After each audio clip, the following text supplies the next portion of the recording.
El país entero se indignó al conocer que una niña de la etnia embera chamí de Risaralda de tan solo 12 años fue violada por 7 soldados del Ejército Nacional. Pero como si eso no fuera suficiente, hoy la opinión pública se entera de que la Fiscalía comete un gravísimo error al momento de pedir justicia y castigo para este crimen, en un error que puede rayar con la impunidad. En este video les quiero contar por qué afirmo que la Fiscalía General de la Nación cometió un error al imputar cargos a los 7 soldados que violaron a la niña Embera. ¿Y por qué lo afirmo? Porque lo que el ente acusador imputó fue el delito de acceso carnal abusivo, cuando lo que debió imputar es el delito de acceso carnal violento. Los dos delitos son graves, los dos son conductas que llevan al perpetrador a la cárcel y que sufrimos las mujeres todos los días, pero hay unas diferencias entre estos dos delitos que son bien importantes. Por un lado, el acceso carnal abusivo con menor de 14 años se encuentra contenido en el artículo 208 del Código Penal y castiga a quien acceda carnalmente a una persona menor de 14 años, así lo haya consentido o lo haya querido. Es grave porque acceder carnalmente significa penetrar total o parcialmente alguno de los orificios del cuerpo de la víctima con alguna parte del cuerpo del victimario o con un objeto. De eso hablamos cuando hablamos de acceso carnal abusivo.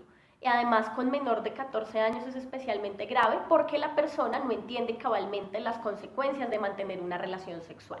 En el caso del acceso carnal violento, es un delito que también está contenido en el Código Penal, pero el rasgo diferenciador es que este acceso carnal que ya definí anteriormente se lleva a cabo de manera violenta. Es decir, en el primer caso no hay empleo de violencia porque la víctima pudo haber consentido la relación sexual, mientras que en el segundo caso sí hay violencia.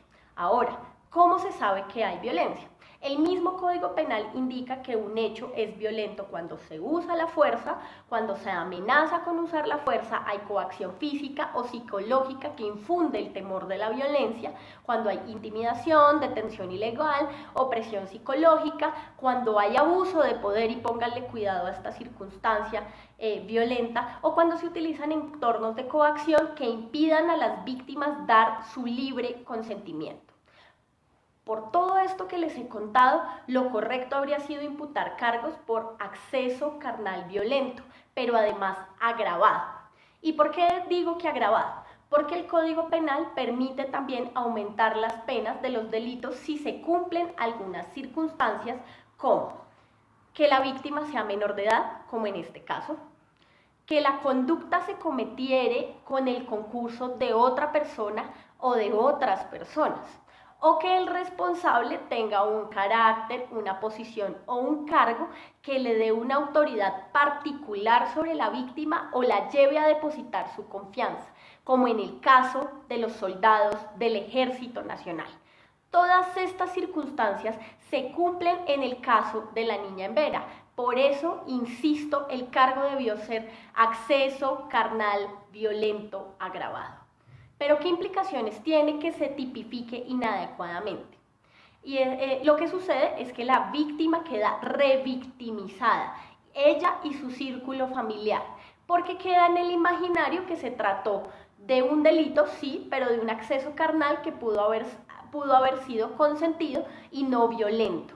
Por eso es absolutamente reprochable este error, como es reprochable el hecho de que en la cuenta de Twitter de la Fiscalía General de la Nación se hable genéricamente de un abuso sexual, que es un concepto vago y ambiguo que le quita gravedad a los hechos, porque no se precisa cuál fue el tipo de violencia sexual del que fue víctima esta niña, que es un acceso carnal violento, es decir, lo que comúnmente llamamos una violación.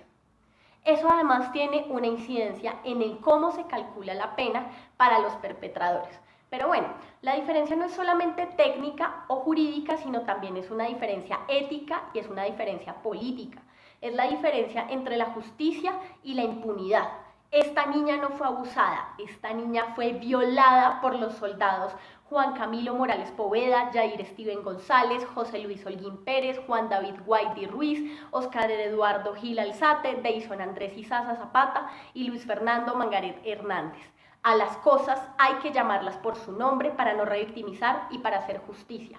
Por eso, por todas las mujeres que han sufrido violencias y están pensando en denunciar, por quienes han tomado la decisión valiente de denunciar con la expectativa de que la justicia las respalde, exigimos como mujeres del Polo Democrático Alternativo y exijo como mujer del Polo Democrático Alternativo que se haga justicia en este caso y que no se prolongue la ya extensa cadena de impunidad frente a las violencias contra mujeres y las niñas.